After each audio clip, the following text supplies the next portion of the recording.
Hello there, welcome to the Generational Gamer. Today we are focusing on the Brawler64 for the Switch and PC. Now I have familiarity with the Brawler. I have the original one. Well, not exactly original because the original ones were gray, like this wireless one. Now this is the one for the N64. You'll notice that there's nothing behind it allowing you to get any rumble or a memory card like the original one. But this is really for Nintendo Switch Online, which is why I have this one sitting right here.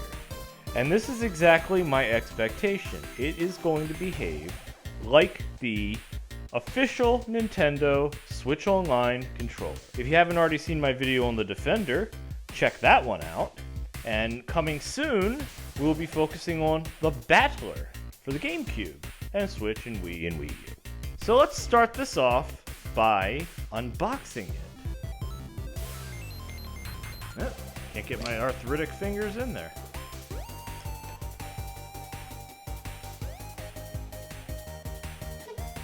Okay, box is opened.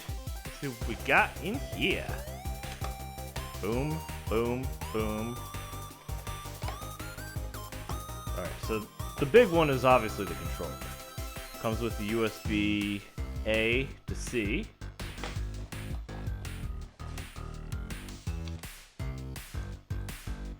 A note to charge for at least 2 hours before playing it. Okie doke, we can do that. And a manual.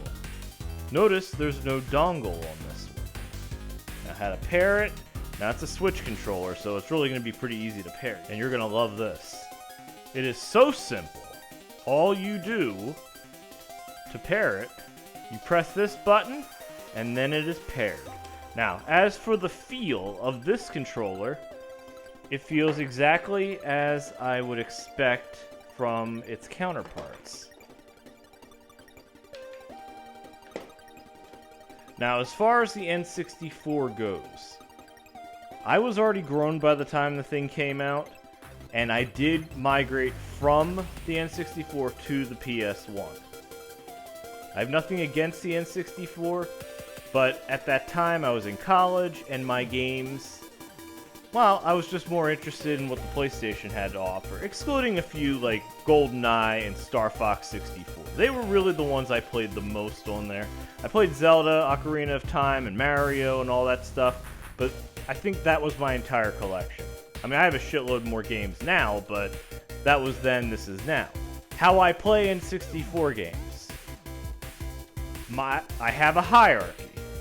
First and foremost, Nintendo Switch Online. It's easy, it's portable, and it's there. What's next? Well, that would be the Wii Virtual Console. And if all else fails, we go to the old console. And there's some bangers that are not even close to being available on Nintendo Switch Online. So now that we've seen this controller in all its glory, and you can see the button, the USB-C connection. Now, one of the things I'm kind of curious about is if we can remap these. So if you've ever watched any of my videos in the past, one of the things that annoys the crap out of me is Star Fox 64 controls, okay? So I want this to be tilt to the right, and this to be tilt to the left, or this to be tilt to the right. Not this, because this is what it normally is. Since this is Z, these are R, so on the original controller, this is how you go right, and this is how you go left. So factor that in here, we have to see if there are any macros that allow both the triggers to act as right and left, or right and left accordingly. We'll have to test that out. That'll be my first priority. Anyway, let's give this thing a try. I already released a video going through the processes of updating the firmware of the controller, so I'm not going to belabor the point here, but I am going to quickly go over what I did. So I already have it connected to my computer. Hold down the L button, the L3 button, so you press it in. While you're holding it, connect it to the USB-C connection, and then start the software. and it does vibrate when it's done upgrading. So, in its native form, you can see the controller is represented as an N64 controller. If you press this button right here, right next to the R trigger, it will cycle, disappear, and then show up as a Pro controller. Let's find out what these buttons do now. Test input devices, test controller buttons. Alright. That's L. That doesn't register. Okay. So this one right here is L. That's ZL. This one should be R. And this is ZR. Okay. And then we've got A, B. And then the down C is X. The left C is Y. The up C is R. And the right C is L. Okay, that's kind of unusual. Let's put it back into N64 mode. It's gonna cycle. You'll see the little light flashing. Alright, so we're resettled here. Once again. Alright, so this doesn't register, that's fine. This should still be the same. B, A, down, up, right, up, left. See how it registers all of it as an N64 now? And then, of course, we'll do the top. Should be L, R, ZL, and ZR. Let's change it back. Okay, and it vibrated. So, L, R, ZL, ZR. So it's still recognizing it, but now I can change it to the point where I'm able to adjust the controller for Star Fox. So let's go in there and I'll show you what I did. So since it's set as a Pro controller now, change button mapping. So under Pro controller, we'll do change. I already set it. Load a preset. And I have a few. So this is GoldenEye. And then this one, where I basically just switch them. Because remember, in Star Fox, R is your right, and Z is your left. So we'll set it for Star Fox, yep. Oh, and this does not work when it's set to the N64. Okay, so here we are. And we are gonna go right into Star Fox. I am gonna hold the controller up like so you can see it. See?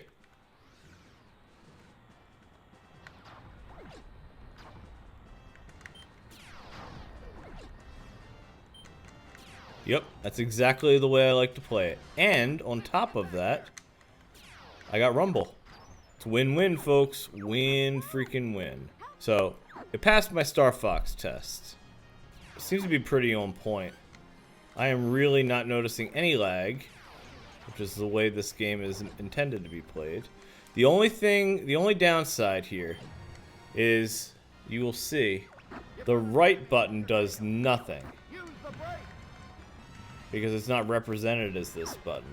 The back button still slows you down. The forward button still makes you boost. The top button does nothing. It's the two side buttons do nothing. Let's get back to the game selection. We are gonna press the home button, which is this one right here, right? We're gonna change the button mapping back, reset. Now, we'll push the button. It'll change itself back to an N64 controller, as you can see by the icon below.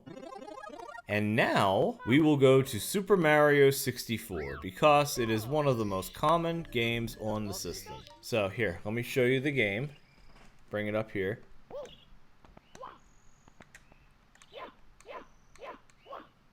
So both Z's, oh, I'm sorry, this Z brings you up to this part. That's, okay, so you only use this Z. But, nope, not noticing any lag. It's playing exactly the way I expect it to. You got your camera operating exactly the way you'd expect it to. Pre-dual stick shooters.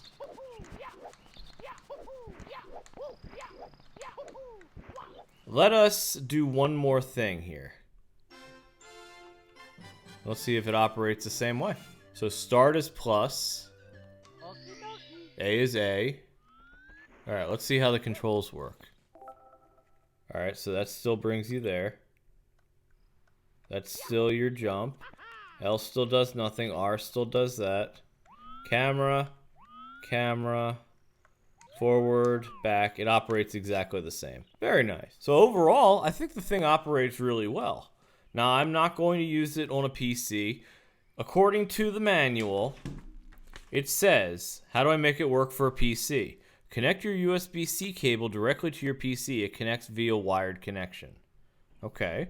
How do I awaken my switch system? Simply press the home button to awaken your switch system and reconnect.